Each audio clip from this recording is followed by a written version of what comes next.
अरे हाँ तका हाल बा भाई लोग सारी विरोधी के बजा दिले बाजा हमरे नाम वीआईपी राजा। अरे हम लोग भोजपुरी के ट्रेंडिंग स्टार। अरे हाँ अपन सुपर स्टार खेसारी लाल यादव के एक और ब्लास्ट मस्त जबरदस्त सैड सॉन्ग रिलीज होकर जा रहल बा। जवना गाना के टाइटल बा ना ही जियम तोहरा बिना। अरे हाँ ना ही जियम तोहरा बिना गाना कब तक होता कवना चैनल पर होता को तरीके रिलीज कर लेता गाना कैसा निकल बा पूरा फुल जानकारी मिली तो कि ई वाला वीडियो में। तो ई वाला वीडियो के शुरू से लेकर लास्ट तक देखेंगे। बाकी अभी तक हमारे चैनल के सब्सक्राइब निकलने के लिए तभी सब्सक्राइब करके हमसे जुड़ चलेंगे। तो भाई लोग तो लोग सबसे पहले बता दी कि खेसारी लाल यादव के आज अरे हाँ भाई लोग जगदीशपुर में अरे भाई लोग आरा के जगदीशपुर में खेसारी लाल यादव के स्टेज शो लगा और स्टेज शो के दौरान खेसारी लाल यादव इतना ना बवाल जबरदस्त सेट सॉन्ग गईले बड़न और गाना वो अभी रिलीज भी नहीं के बल सेट सॉन्ग और रिलीज के पहले ही गा दिले बड़न और गाना कुछ ऐसा बा।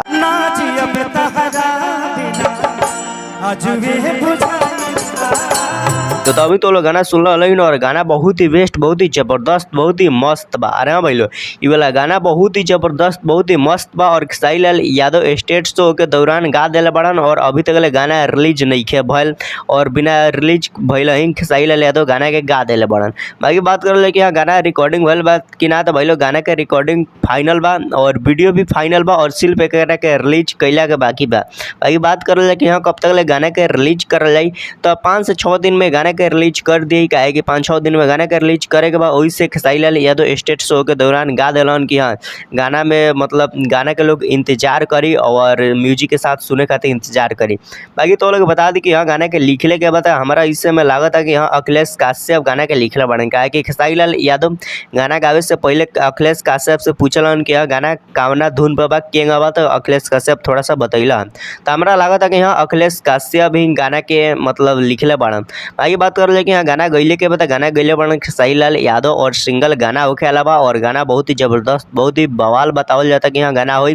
बाकी हमारा सबसे हिट और सबसे मजा होता ई वाला लाइन सुन के तो लोग भी सुनने लगे।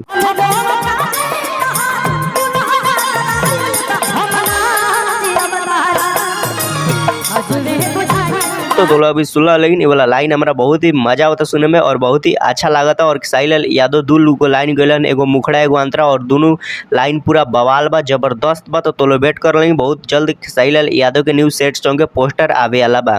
बाकी तो लोग ये वाला वीडियो कैसा लगा अच्छा लगा तो लाइक कर लेंगे चैनल के सब्सक्राइब कर लेंगे वीडियो के शेयर कर लेंगे।